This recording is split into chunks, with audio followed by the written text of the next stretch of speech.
ఉన్న బంగారాన్ని విడిపించి ఆ రోజు ఆన్లైన్ రేటుకే మేము కొంటాం. Sharma gold company. అందరికీ నమస్కారం. Welcome to Suman TV. నేను మీ రమ్య. ఈరోజు మనతో పాటు ఉన్నారు జ్యోతిష పండితులు, అలాగే లలిత ఉపాసకులు బ్రహ్మశ్రీ నానాజీ పట్నాయక్ గారు. గురుగారిని అడిగి మనకున్న సందేహాలన్నీ నివృత్తి చేసుకుందాం. గురుగారు నమస్కారం. గురుగారు, కార్తీక మాసంలో ముఖ్యంగా ఏకాదశి అనేది చాలా ప్రత్యేకమైన రోజు. చాలా మంది ఫాస్టింగ్ కూడా ఉంటూ ఉంటారు. మరి ఆ రోజు చేయాల్సిన పూజలు ఏంటి, నియమాలు ఎలా పాటించాలి? తప్పకుండా అమ్మ. ఏకాదశి అనేటువంటిది కార్తీక మాసానికనే కాదు, ఇప్పుడు ఏకాదశి వచ్చినా మంచిదే, అందులో ఎటువంటి సందేహం లేదు. ఏకాదశికి ఉన్నటువంటి ప్రధాన నియమం ఏమిటి అంటే ఉపవాసమే. మీరు ఏ మాసంలో వచ్చినా ఉపవాసం ఇస్ కంపల్సరీ. ఉపవాసంలో మనకి రెండు రకాల అర్థాలు చెప్తూ ఉంటారు. ఉపవాసము అంటే భగవంతుడికి దగ్గరగా ఉండడం, లేదా 8 యామములు. ఒక యామం 3 గంటలు, 8 3 24, 8 3 24 కదా, 24 గంటల సేపు వీళ్ళు మీకు శక్తి ఉన్నట్లయితే, అంటే ఆహారం ఏది తీసుకోకుండా ఉండగలగాలి. లేదా శక్తి లేదు, షుగరు బీపీలు ఉన్నాయి, తినకుండా ఉండలేరు, కొంతమందికి వీక్నెస్ ఉంటుంది, అలాంటి వాళ్ళు ఏదైనా ఫలం లాంటివి తీసుకోవచ్చు, పాలో ఫలమో లాంటివి తీసుకోవచ్చు. రైట్. ఎందుకు ఉండాలి అంటే, మనకి విష్ణుమూర్తి మన ఏకాదశి ద్వారా మనం ఉన్నటువంటి ఉపవాస ఫలాన్ని ఆయన తీసుకొని మనకి ఫలితాన్ని ఇస్తాడన్నమాట. ఉపవాసం మన దగ్గర తీసుకుని ఫలితం ఇస్తాడు. అదే కాకుండా మనకి దీని మీద సైంటిస్టులు మన జపాన్లోని అక్కడది దీని మీద రీసెర్చ్ చేసినటువంటి వారు అనేకమైనటువంటి జబ్బుల నుంచి బయటపడతాడు, ఇమ్యూనిటీ పెరుగుతుందని చెప్పి రీసెర్చ్లో తెలియదు. మన మహర్షులు ఎప్పుడో చెప్పారు. అయితే ఎందుకు బయటపడతారు అంటే, రవి నుంచి చంద్రుడు 3 or 5 యాక్సెప్ట్స్లో ఉంటారు, అంటే ఆస్పెక్ట్స్లో ఉంటారు. అంటే రవి ఉన్న స్థానం నుంచి చంద్రుడు 5వ స్థానంలో ఉండడం కానీ, లేకపోతే 11వ స్థానంలో కానీ ఉంటారు. ఇప్పుడు రవి తులారాశిలో ఉన్నాడు కదా, కుంభంలో ఉన్నాడు శని. అయితే ఈ ఏకాదశి చేసే ఫలితం ఏమిటి అంటే, ఇక్కడ మోసాల నుంచి బయటపడడం. అంటే ఏదైనా మోసం జరగబోతుంది వాళ్ళకి లైఫ్లో, ఒక దొంగతనమే కావచ్చు, ఇవాళ రేపు నెట్ బ్యాంకింగ్, నెట్ పరంగా ధనం దోచేసుకుని ఉంటారు, రకరకాల ఆన్లైన్ ఇవి ఉన్నాయి. అటువంటి వాటి నుంచి ఫస్ట్ ఒక అలర్ట్నెస్ అనేటువంటిది వస్తుంది, వచ్చి బయటపడడం జరుగుతుంటుంది. ఒకటి. రెండవది, హెల్త్ పరంగా మనకు వచ్చేటువంటి ఇష్యూస్ అన్నీ కూడా ఏకాదశి చేయడం ద్వారా తగ్గుతుంది. ఎందుకంటే మనం చూడండి, సింపుల్ ఎగ్జాంపుల్, ఇప్పుడు మనం ఈ స్టూడియోనే ఉంది, రోజు 24 గంటలు వర్క్ నడుస్తుంది అనుకోండి, క్లీన్ చేస్తే మొత్తం చెత్త చెదరం అయిపోతుంది. అలా కాకుండా ఒక రోజు కొన్ని గంటలో దాన్ని క్లీనింగ్ ప్రాసెస్ పెట్టుకొని క్లీన్ చేస్తే నీట్గా ఉంటుంది. అలాగే మన బాడీ కూడా ఏంటంటే, మనం ఎప్పుడు తినడమే, ఖాళీ ఇవ్వట్లేదు అనుకోండి, ఇమ్యూనిటీకి టైం సరిపోదు క్లీన్ చేసుకోవడానికి, క్లియర్ చేసుకోవడానికి, టాక్సిన్స్ని బయటికి పంపించుకోవడానికి, డెడ్ సెల్స్ని బయటికి పంపించడానికి టైం సరిపోదు అనమాట. ఎప్పుడు ఇదేనా అని. అందుకే మన శాస్త్రంలో సూర్యాస్తమం తర్వాత ఏమి తినకూడదని చెప్తూ ఉంటారు. తినరు యాక్చువల్గా, శాస్త్రం తెలిసినటువంటి లేదు, కొంత ఉండలేకపోతున్నాం అన్నప్పుడు కొద్దిగా తీసుకోండి అంటూ ఉంటారు సూర్యాస్తమం తర్వాత. సో సూర్యాస్తమం తర్వాత అందుకే ఏది తినకూడదు. మనం నిద్రపోయే సమయం కల్లా మొత్తం అరిగిపోయి మనం పడుకునేటప్పుడు ఏమవుతుందంటే, నిద్రపోయే సమయంలో బాడీ రిపేర్ చేసుకుంటుంది. అందులో పర్టికులర్గా ఏకాదశి నాడు అది రిపేర్ చేసుకోవడానికి ఇంకా దానికి మంచి టైం దొరికి సెట్ చేసుకుంటూ ఉంటుంది బాడీని. ఎంత సెట్ చేసుకుంటూ ఉంటే బాడీని మనిషి ఆయుష్ అంత పెరుగుతూ ఉంటుంది అనమాట. అయితే ఏకాదశి నాడు ఎప్పుడైనా సరే ఒకటే గుర్తుపెట్టుకోవాలి, విష్ణు ఆరాధన. ఇది కార్తీక మాసంలో వచ్చింది కాబట్టి శివకేశవులు ఇద్దరిని కూడా ఆరాధించడము, అంటే శివునికి అభిషేకం చేసుకోవడం, అదే శివాలయంలో కూర్చొని విష్ణు సహస్రనామాలు చేసుకోవడం. అదే రోజు గోపూజ కూడా చేస్తారు.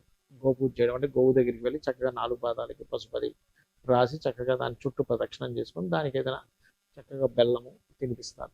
అలా చేయడము. మరియు ఉదయం పూజ ఉంటుంది, సాయంత్రం సమయంలో కూడా పూజ చేస్తారు.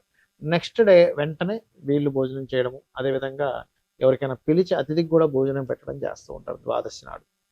కాబట్టి ఏంటంటే, ఏకాదశి పూజ అనేకమైనటువంటి, అంటే ఇప్పుడు ఏదో హెల్త్ క్లియర్ చేయడమే కాకుండా ఏకాదశి రోజు చేసే పూజ ఏమవుతుందంటే, మీకు లాభంలో కానీ పంచమంలో కానీ రవికి చంద్రుడు చూడడానికి 6లో వెళ్ళినట్టు ఉంటాడు చంద్రుడు. మనకి ఏకాదశి రోజుకి మీనంలో కనిపిస్తాడు, కానీ డిగ్రీస్ వైజ్గా చూసుకుంటే 1.5 యాక్సెస్లోనే ఉన్నారు వాళ్ళిద్దరు. దీనివల్ల కలిగేది ఏమిటి అంటే, ఒకటి, పూర్వజన్మ పాపాలు తగ్గుతాయి.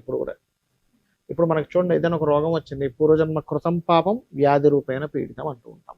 అంటే ఏంటి, పూర్వజన్మ పాపమే మనల్ని వ్యాధి రూపంలో వస్తుంది, తప్పించుకోలేడు పాపం. ఇప్పుడు ఇంకోటి ఏదో అనుకోండి, ఫైన్ కట్టేస్తాడు, లేకపోతే ఇంకో రూపంలో తప్పించుకోవాలి, కానీ వ్యాధి తప్పించుకోలేడు, అది అనుభవించాల్సిందే.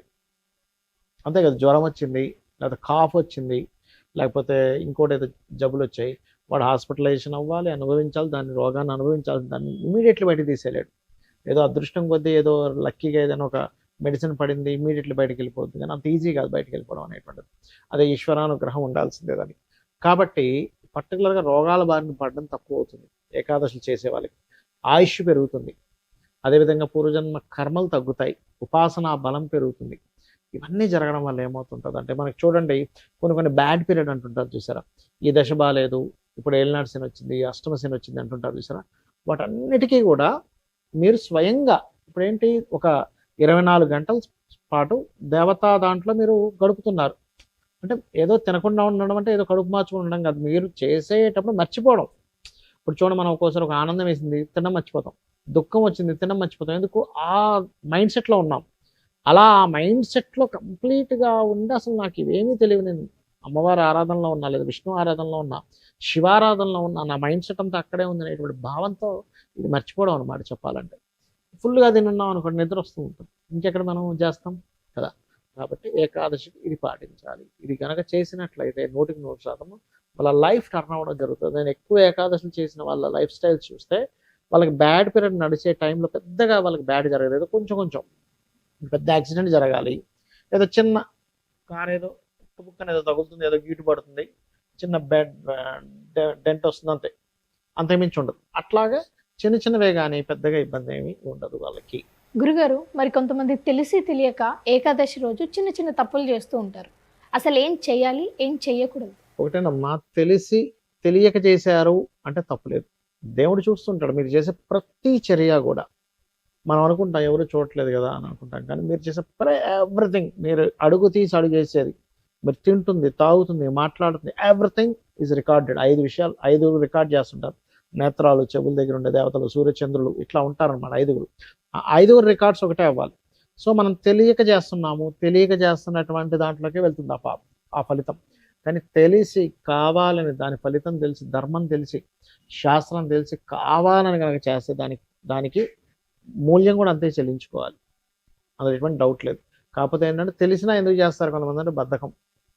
ఏం కాదులే, ఎవరు చూసి వచ్చారులే, ఎవరు చూసారులే, నిజంగా ఉందా అనిపిస్తుంది. కానీ ఖచ్చితంగా 100% ఫలితం ఉంటుంది. చాలామంది అంటుంటారు సార్ లక్ అన్లక్ అని. అసలు లక్ అన్లక్ అనేటువంటివి లేవు నా దృష్టిలో. కేవలం పాపము పుణ్యము వాటి వల్ల వచ్చేటువంటి కర్మ మాత్రమే. ఆ కర్మ బాగుంటే లక్ అనుకుంటాము, లక్కీగా వచ్చింది, లక్కీ లేదు పాడలేదు, వాడు కర్మ బాగుంది కూడా వాడికి వచ్చింది. అరే వీడు ఇంత చదువుకున్నా ఎందుకు అవ్వట్లేదు, వీడు ఎందుకు రావట్లేదు అంటే వాడి కర్మ సరిగ్గా లేదు, అంత సింపుల్. గురుగారు, మాకు తెలియని ఎన్నో విషయాలు కూడా మాకు తెలియజేశారు. ఏకాదశి రోజు ఎలాంటి పూజలు పాటించాలి, ఎలాంటి నియమాలు పాటించాలి, ఏ పనులు చేయొచ్చు, ఏ పనులు చేయొద్దు అన్నది చాలా స్పష్టంగా మాకు అర్థమయ్యేలా తెలియజేశారు. ధన్యవాదాలు. శ్రీమాత్రే నమః.